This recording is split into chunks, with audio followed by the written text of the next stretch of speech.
یہ ان کی شان رفیع کے مطابق نہیں، یہ واپس لو۔ اور یہ پہلے کبھی کسی نے نہیں بولا، آپ نے پہلی بار بولا، جبکہ انہوں نے 28ویں پارے کی تفسیر میں، اپنی تفسیر برہان القرآن میں یہ خود ہی لکھا ہوا ہے۔ تو جب یہ صورتحال ہو تو انجام گلستان کیا ہوگا؟ ہاں یہ ہے کہ انہوں نے جب لکھا تو اس وقت وہ بھی جواب دے رہے تھے، اس وقت وہ بھی محاذ جنگ پر تھے، اس وقت وہ بھی مسلک کے تحفظ کے لیے کھڑے تھے۔ آج شاید انہیں بھول گیا جب دیکھا کہ سارے چڑھائی کر رہے ہیں۔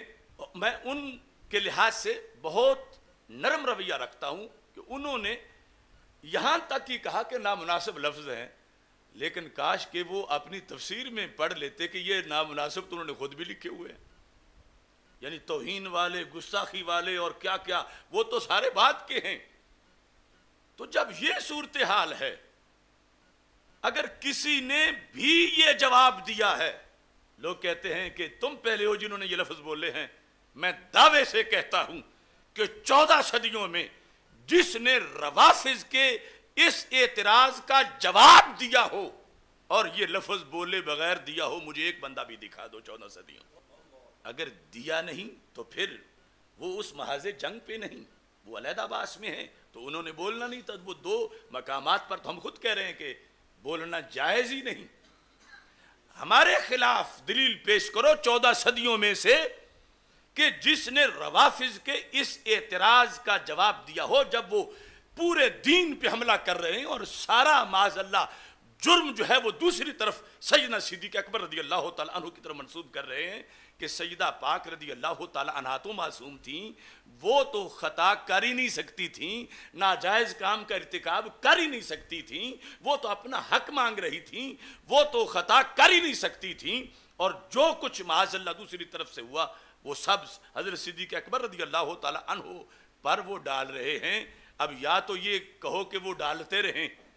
معاذ اللہ حضرت صدیق اکبر رضی اللہ تعالیٰ عنہ کو ظالم کہہ کے وہ جو نتیجہ نکالتے ہیں کہ وہ خلافت کے اہل ہی نہیں تھے، یا تو ان کی اس بات کو برقرار رکھ کے پورے دین سے ہاتھ دھو لو، اور یا جواب دو۔ تو جس نے بھی جواب دیا ہے، اگر وہ سیدنا پیر مہر علی شاہ صاحب رحمت اللہ علیہ کے لفظوں کے بغیر، جس کی میں نے پھر تشریح کی ہے، اگر اس کے بغیر دیا ہے تو پھر یہ کہو کہ پہلی بار تم بول رہے ہو اور پیر صاحب بول رہے ہیں، اور اگر وہ یہی لکھ کے گئے ہیں جس کے پھر ہم حوالہ بھی پیش کریں گے، تو پھر ہم نے کوئی نیا دروازہ نہیں کھولا، ہم نے تو 14 صدیوں کی اصول اہل سنت پہ پہرا دیا ہے اللہ کے فضل سے۔ اچھا، اب یہ حضرت صاحب جن کی آپ نے نصیحت سنی، ان کی برہان القرآن سے آپ الفاظ سنیں۔ یہ سورہ حشر کے اندر 28ویں پارے میں صفحہ نمبر 37 پر وہ یہ لکھ رہے ہیں، جلد نمبر 7 ہے، 7ویں جلد برہان القرآن۔ اب توجہ سے سننا، اس کے بعد میرا خیال ہے اگر کوئی عادل مزاج ہوگا تو پھر کسی ایک لفظ کی بھی ضرورت نہیں، ویسے ہم تو مسلسل سمجھاتے ہی رہیں گے انشاءاللہ۔ اب دیکھو، لکھتے ہیں، وہی جو مجھے کہہ رہے ہیں تم پہلے بندے ہو، وہی جو مجھے کہہ رہے ہیں کہ سیدہ پاک رضی اللہ تعالی عنہ کی طرف خطا اجتہادی کی نسبت کرنا، یہ جو ہے کہ وقوع ہوا ہے خطا کا، وقوع صرف امکان نہیں، وقوع، یہ تم پہلے بندے ہو۔ وہ لکھتے ہیں کہ ایک بار مجھ سے ایک شیعہ ذاکر نے یہاں برطانیہ میں فون پر سوال کیا کہ سیدہ فاطمہ رضی اللہ تعالی عنہا کو دین کا علم نہ تھا، وہ کوئی ناحق مطالبہ کیسے کر سکتی تھی؟ یعنی یہ جو دوسرا پہلو ہے کہ کچھ لوگ کہتے ہیں یوں بیان کرو، پہلے پتہ نہیں تھا پھر پتہ چلا حدیث کا، تو یہ اس نے سوال کیا کہ یہ کیسے ہو سکتا ہے کہ انہیں پتہ نہ ہو؟ تو پھر وہ کوئی ناحق مطالبہ کیسے کر سکتی تھیں؟ جس طرح تصفیہ میں پیر صاحب نے وہ اعتراض لکھا کہ سیدہ معصومہ تھیں، وہ کسی ناجائز کام کا ارتکاب نہیں کر سکتی۔ یہاں اس نے کہا کہ وہ کوئی ناحق مطالبہ کیسے کر سکتی تھیں، یہ ہے جہاں سے گزرنا ہے۔ اور آج بھی میں علماء و مشائخ کو جو مجھ پہ تیر اندازی کر رہے ہیں کہ وہ بھی تو جملہ جواب میں کہہ دیں، ان کا بھی حق ہے کہ شان صدیق اکبر پہ پہرا دینے کا۔ آج ووٹ دیں شان صدیق اکبر رضی اللہ تعالیٰ عنہ کو، اور شیعہ کو کہیں میں نے بھی یہ جواب دیا ہے، میری طرف سے بھی یہ جواب ہے، تو پتہ چل جائے کہ میرا جرم کتنا ہے۔ اب جنہوں نے لکھا تھا اور مجھے کہہ رہے تھے، لیکن جب دیکھا تو وہ مجھ سے کئی سال پہلے کہہ چکے تھے، اور پھر تفسیر جیسی مستند کتاب کے اندر کوئی رسالہ نہیں، 7ویں جلد میں لکھ بھی چکے تھے۔ اب سوال یہ سب ذہن میں رکھیں، تمام عوام اس کو سمجھیں، اور میرے پاس یہ کافی پہلے سے میں حوالہ یہ میرا دیکھا ہوا ہے، لیکن اب میں نے سمجھا کہ اس کو ظاہر کیا جائے تاکہ یہ سارے جو ایک ہی بولی بولتے جا رہے ہیں، پہلے تم ہو پہلے تم ہو، یہاں تک کہ کئی لا تعلقی والوں نے بھی اس کو ذکر کیا، پہلے تم ہو۔ کاش کہ وہ دیکھ لیتے کہ 14 صدیوں میں علماء نے لکھا کیا کیا ہے۔ اچھا اب تو بالکل وہ یہ قاری طیب صاحب تو زندہ ہیں ابھی، اس لیے ان سے بات شروع کی ہے۔ میں نے اسے کہا، جواب اب آ رہا ہے، یہ رسولیہ شیرازیہ صاحبزادہ رضا مصطفیٰ کے بڑے بھائی، اہل سنت کے ایک معتبر عالم دین، شاید اس لحاظ سے ان کی یہ چند بندے ہیں جو بھی زندہ ہیں اور انہوں نے قرآن کی تفسیر بھی پوری لکھی ہوئی ہے، یہ 2-4 بندے ایسے ہیں، یہ ان کا واقعی بہت بڑا کام ہے۔ اب میں لفظ پیش کر کے پھر آگے لا تعلقی تحریک اور تحریک رجوع والوں سے سوال کروں گا۔ اچھا جی، کہتے ہیں میں نے اسے کہا، کس کو؟ شیعہ ذاکر کو، کہ سیدہ فاطمہ رضی اللہ تعالی عنہا کا سوال کرنا زیادہ سے زیادہ اجتہادی خطا بنتا ہے۔ یہ سوال کرنا اجتہادی خطا بنتا ہے، یعنی وقوع ہوا سوال کا، تو وہ کیا تھا؟ اجتہادی خطا تھی، اجتہادی خطا بنتا ہے۔ مجھے کہنے والے کہ تم پہلے ہو اور خود لکھ چکے ہیں، لیکن لکھا تب تھا جب انہیں بھی کوئی پوچھ رہا تھا، اور وہ بھی جواب دینے کے لیے ذمہ داری محسوس کر رہے تھے کہ یا تو شیعہ ذاکر کو بے لگام چھوڑ دوں اور وہ کہتا رہے کہ میں نے طیب نقشبندی سے پوچھا تو اس کو تو جواب ہی نہیں آیا اور لوگوں کے عقیدے خراب کرتا رہے، یا میں اسے جواب دوں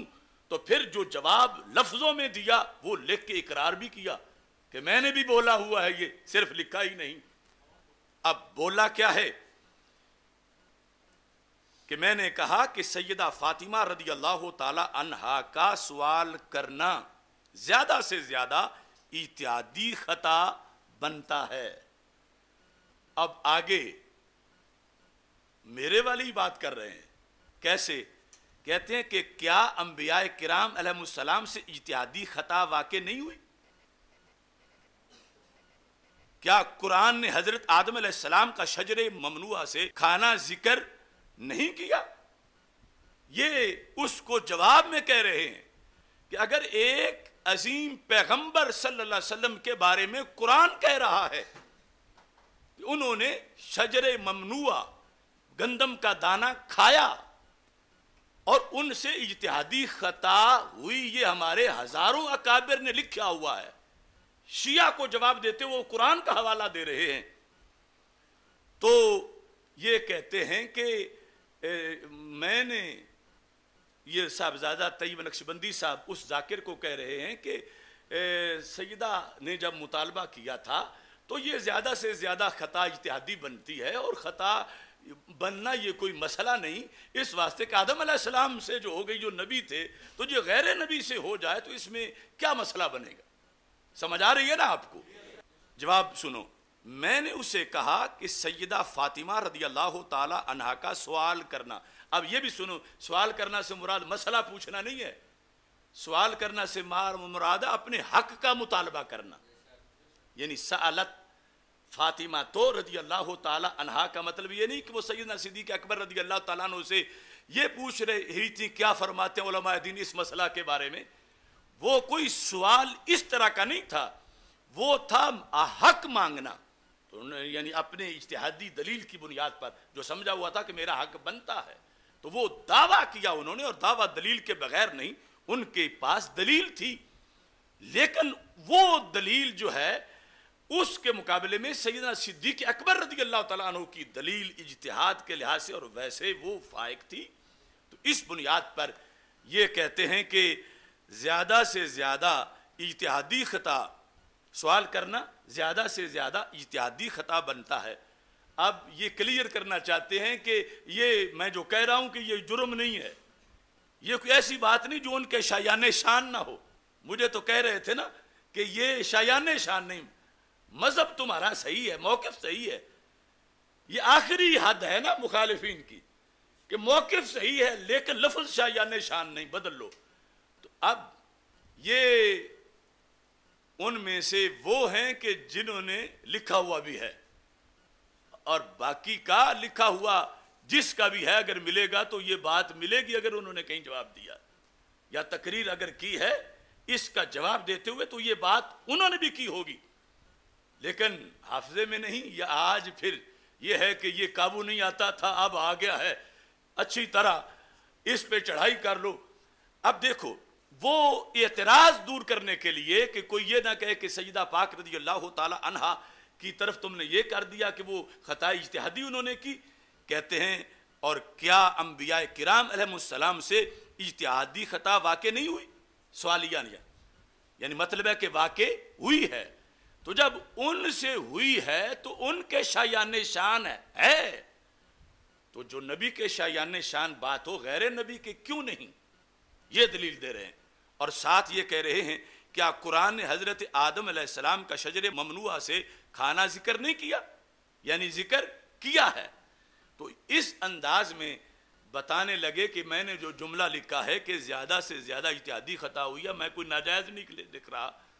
کوئی کہ سیدہ پاک رضی اللہ تعالی عنہا کے مقام و مرتبہ کی شایان شان یہ بات نہ ہو اور میں لکھوں ہے، اور اس کی یہ دلیلیں ہیں کہ ایک بات اللہ کے عظیم پیغمبر صلی اللہ علیہ وسلم کے شایان شان ہے، تو صحابہ و اہل بیت رضی اللہ تعالیٰ عنہ کا مقام تو ہے ہی نبوت کے نیچے، تو یقیناً ان کے بھی وہ شایان شان ہوگا۔ پھر آگے چند لائنوں کے بعد پھر وضاحت میں لکھتے ہیں، میں نے کہا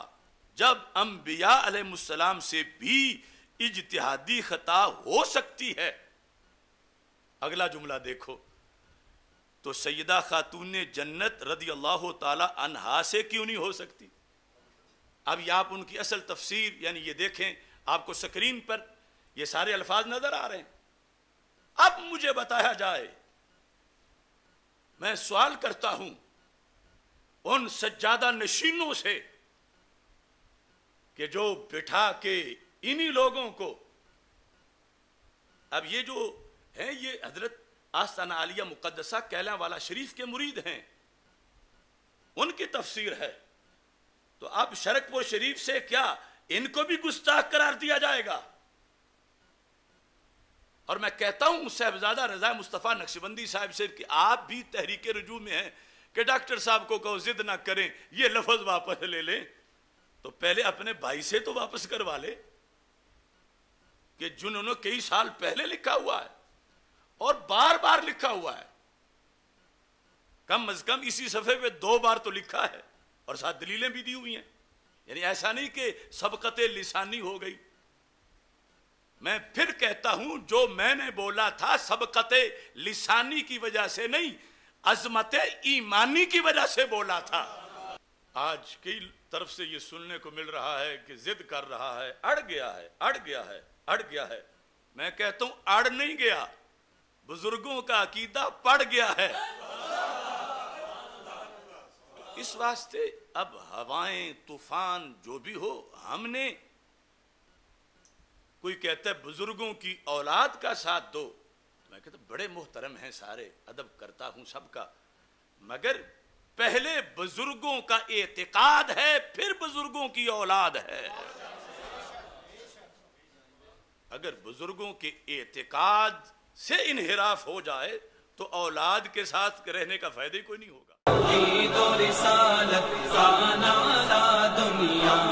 لگا